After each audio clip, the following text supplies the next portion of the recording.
Welcome to மஞ்சுளாமேக்ஸ். இன்றைக்கி நம்ம Whirlpool refrigerator மெயின்டெனன்ஸை பற்றி பார்க்க போகிறோம். சாதாரணமாகவே ஃப்ரிட்ஜுடைய மெயின்டெனன்ஸ் பற்றி நிறைய பேருக்கு தெரிஞ்சிருக்கும். தெரியாதவங்களுக்காக மட்டும்தான் இந்த வீடியோ. இந்த Whirlpool ரெஃப்ரிஜிரேட்டர் கெப்பாசிட்டி 200 லிட்டர்ஸ். இந்த ஃப்ரிட்ஜில் பார்த்திங்கன்னா நம்ம எக்கு வைக்கிறதுக்காக ஒரு ட்ரே கொடுத்துருப்பாங்க. அங்கே நம்ம எக்கு வச்சுக்கலாம். கீழே மெடிசின் வைக்கிறதுக்காக ஒரு இடம் அலாட் பண்ணியிருப்பாங்க. நம்ம மருந்து இதெல்லாம் சம்மந்தப்பட்டதெல்லாம் இந்த இடத்துல வச்சுக்கலாம். மற்றபடி இந்த ஷெல்ஃபில் வாட்டர் பாட்டில் அந்த மாதிரி ஐட்டம்ஸ் எல்லாம் இங்கே வைக்கலாம். 1 லிட்டர் வழியாக இங்கே வைக்கலாம். 2 லிட்டர் பாட்டில் இருந்தால் நம்ம ஷெல்ஃபில் தான் வைக்கணும். இது ஃப்ரீசர். எப்போவுமே நம்ம இந்த ஃப்ரீசர் தான் ரொம்ப ஜாக்கிரதையாக பார்த்துக்கணும். அதிகமாக ஃப்ரீசர் ஆகும்பொழுது டீஃப்ரீஸ் பண்ணணும். சாதாரணமாக 3 நாளைக்கு ஒரு தடவை நம்ம டீஃப்ரீஸ் பண்ணணும். ஐஸ் அதிகமாக இருக்குன்னு கத்தி கரண்டி வச்செல்லாம் குத்தக்கூடாது. அதனால் ஃப்ரிட்ஜுக்கு வாரண்டி டைம் இருந்தாலும் 5,000 to 7,000 செலவு செய்ய வேண்டியிருக்கும்.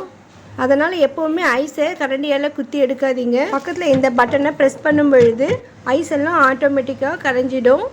பாருங்கள், இந்த மாதிரி ஐஸ் கரைஞ்சிடும். கரைஞ்சி இது கீழே வந்துடும். கீழே ஒரு கப்பு மாதிரி இருக்கும். அது வழியாக பின்புறம் போய் சேரும். இந்த ஃப்ரீசரில் நம்ம நான்வெஜ் ஐட்டம்ஸ் எல்லாம் வச்சுக்கலாம். ஸ்டீல் பாக்ஸில் வச்சா ரொம்ப நல்லது. ஆனால் பிளட் சிந்தாமல் பார்த்துக்கோங்க, இல்லைனா பேட் ஸ்மெல் வரும். பால் தயிர் மாதிரி பேக்கெட்டில் இங்கே வைக்கலாம். ரொம்ப அடைச்ச மாதிரி வைக்கக்கூடாது. இந்த ஷெல்ஃபில் நமக்கு தேவையான பொருட்கள்லாம் வச்சுக்கலாம். இந்த ட்ரே பார்த்திங்கன்னா 12 கிலோ வெயிட் வரையும் தாங்கும். அந்த அளவுக்கு இதில் வெயிட் வைக்க முடியும். இந்த 2 ட்ரேக்கு மட்டும்தான். கீழே இருக்கிற இந்த ட்ரேயில் லெஸ் வெயிட் தான் வைக்கணும். இங்கே அட்ஜஸ்ட்மெண்ட்டுக்கும் இந்த இடம் இருக்குது பாருங்கள். நமக்கு தேவையான இடத்துல நம்ம இதை அட்ஜஸ்ட் பண்ணிக்கலாம். அந்த மாதிரி அட்ஜஸ்ட் பண்ணும் பொழுது பெரிய பெரிய டப்பா மாதிரியெல்லாம் வைக்கணும்னா நமக்கு நிறைய ஸ்பேஸ் கிடைக்கும். இந்த ஃப்ரிட்ஜ் ட்ரேக்கு செட் பண்ணுற மாதிரி ட்ராயர் மாதிரி செப்பரேட் அட்டாச்மெண்ட்லாம் நமக்கு வெளியே கிடைக்குது. தேவைப்படுறவங்க அதை யூஸ் பண்ணிக்கலாம். ஆனால் அது யூஸ் பண்ணும் பொழுது பெரிய பெரிய டப்பாக்களெல்லாம் இந்த ஷெல்ஃபில் வைக்க முடியாது. கீழே நம்ம காய்கறிகள் பழங்கள்லாம் இங்கே வச்சுக்கலாம். இந்த Whirlpool ரெஃப்ரிஜிரேட்டரில் மட்டும்தான் பால் பேக்கெட் வைக்கிற இந்த ட்ரேயில் இந்த மாதிரி அட்டாச்மெண்ட் இருக்குது பாருங்கள். இப்படி ப்ரெஸ் பண்ணினே நம்ம பால் பேக்கெட் எடுக்க முடியும். எல்லா ஃப்ரிட்ஜிலுமே இந்த மாதிரி ஃபெசிலிட்டி இருக்காது. ஃப்ரிட்ஜு க்ளீனிங்கை பொறுத்தவரையும் இதை துடைக்கணும்னா வெறும் ட்ரை கிளாத்தில் துடைச்சாலே போதும். இதுக்காக நம்ம எக்ஸ்ட்ராவாக சோப்பெல்லாம் போட வேண்டியது இல்லை. ஃப்ரிட்ஜு அவுட் சைடில் லைட்டாக மைல்டு சோப் போட்டு துடைச்சிக்கலாம்.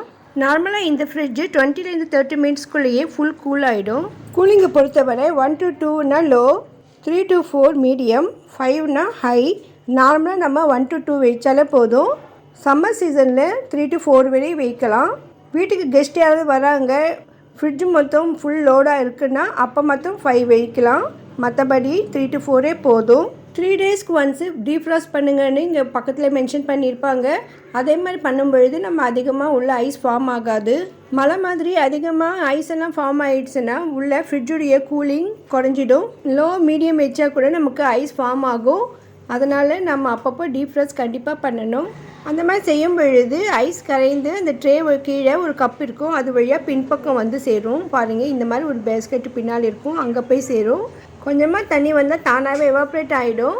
ஒரு வேளை அதிகமாக இருந்ததுன்னா அப்பப்போ இதை நம்ம க்ளீன் பண்ணிக்கணும்.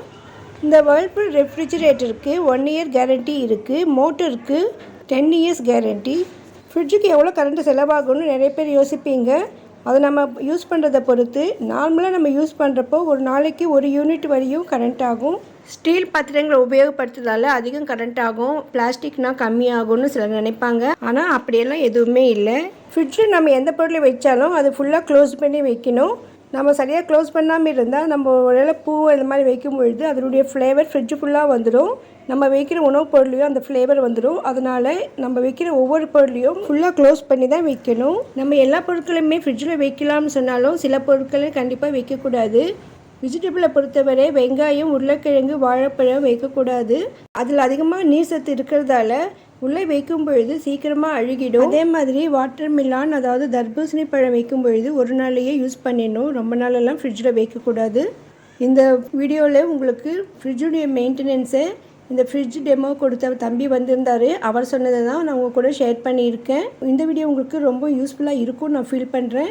உங்களுக்கு இந்த வீடியோ ரொம்ப யூஸ்ஃபுல்லாக இருக்குன்னு நீங்கள் நினச்சிங்கன்னா மறக்காமல் வீடியோக்கு லைக் போட்டு கமெண்ட் பண்ணுங்கள்.